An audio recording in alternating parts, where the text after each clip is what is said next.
एक शख्स गाड़ी से उतरा और बड़ी तेज़ी से एयरपोर्ट पर पहुंचा। जहाज़ उड़ने के लिए तैयार था। उसे किसी कॉन्फ्रेंस में पहुंचना था जो खास उसी के लिए आयोजित की गई थी। वो अपनी सीट पर बैठा और जहाज़ उड़ गया। तब अभी जहाज़ कुछ दूर ही उड़ा था कि कैप्टन ने ऐलान किया, तूफानी बारिश और बिजली की वजह से जहाज़ का रेडियो सिस्टम ठीक से काम नहीं कर रहा है, इसलिए हम करीबी एयरपोर्ट पर उतरने के लिए हैं। जहाज़ लैंड होते ही अब वो शख्स बाहर निकला और एक मिनट उसके लिए कीमती था और होने वाली कॉन्फ्रेंस में उसका पहुंचना बहुत ज़रूरी था।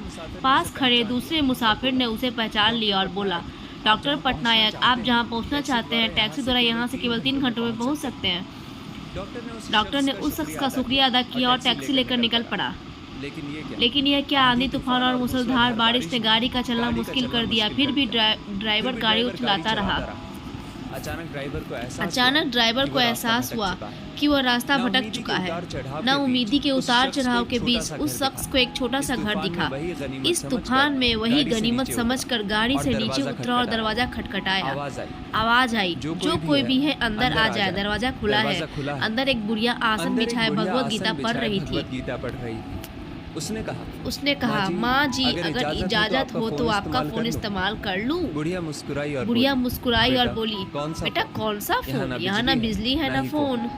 लेकिन तुम बैठो, सामने चरणामृत रखा है, पी लो, थकान दूर हो जाएगी। और खाने के लिए भी कुछ ना कुछ फल मिल जाएगा, खा लो ताकि आगे सफर के लिए कुछ शक्ति आ जाए। डॉक्टर ने शुक्रिया अदा किया और चरणामृत पीने लगा। बुढ़िया अपने पाठ में खोई थी कि डॉक्टर की नजर उसके बगल में पड़ी। एक बच्चा कम्बल में लिपटा पड़ा था। उसे बुढ़िया थोड़ी देर में हिला देती थी।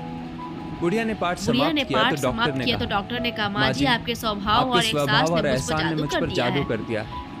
आप मेरे लिए भी दुआ कर दीजिए। यह मौसम साफ हो जाए। मुझे आपकी दुआएं जरूर कबूल होती आपकी दुआओं जरूर कबूल होगी। नहीं बेटा, बुढ़िया बोली, नहीं बेटा, ऐसी कोई बात नहीं। तुम मेरी अतिथि हो और अतिथि की सेवा ईश्वर का आदेश है। मैंने तुम्हारे लिए भी दुआ की। परमात्मा का शुक्र है, उसने मेरी हर दुआ सुनी। एक और दुआ मैं उससे मांग रही हूँ। शायद जब वो चाहेगा उसे भी कबूल कर लेगा। कौन सी दुआ? डॉक्टर ने पूछा। बुढ़िया बोली, ये जो 4 साल का बच्चा तुम्हारे सामने अधमरा पड़ा है, मेरा पोता है। ना इसकी माँ जिंदा है, ना ही बाप। इस बुढ़ापे में इसकी जिम्मेदारी मुझ पे है। डॉक्टर कहते हैं इसे कोई खतरनाक रोग है जिसका वो इलाज नहीं कर सकते। वो कहते हैं एक ही नाम पर डॉक्टर है। क्या नाम बताया था उसका? हाँ, याद आया, डॉक्टर पटनायक। वो इसका ऑपरेशन कर सकता है। लेकिन मैं बुढ़िया कहाँ उस डॉक्टर तक पहुँच सकती? बच्चे को लेकर जाऊं भी तो पता नहीं वो देखने के लिए राजी भी हो या नहीं। बस अब बंसी वाले से यही मांग रही थी कि वो मेरी मुश्किल आसान कर दे। डॉक्टर की आंखों से आंसुओं का सैलाब बह निकला। वो रूंधे कंठ से बोला, माई, आपकी दुआ ने हवाई जहाज को नीचे उतार दिया। आसमान पर बिजलियां कौंधवा दी। मुझे रास्ता भुलवा दिया ताकि मैं यहाँ तक खींचा चला। हे भगवान, मुझे यकीन ही नहीं हो रहा है कि कन्हैया एक दुआ कबूल करने के लिए अपने भक्तों की इस तरह भी मदद कर सकता है।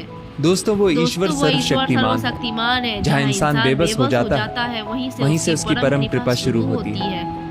यदि इस वीडियो ने आपका दिल छू लिया हो तो इसे लाइक शेयर अवश्य करें और ऐसी ही बेहतरीन वीडियोस के लिए हमारा पेज जरूर फॉलो कर लें। धन्यवाद। सब्सक्राइब जरूर कर दें। धन्यवाद।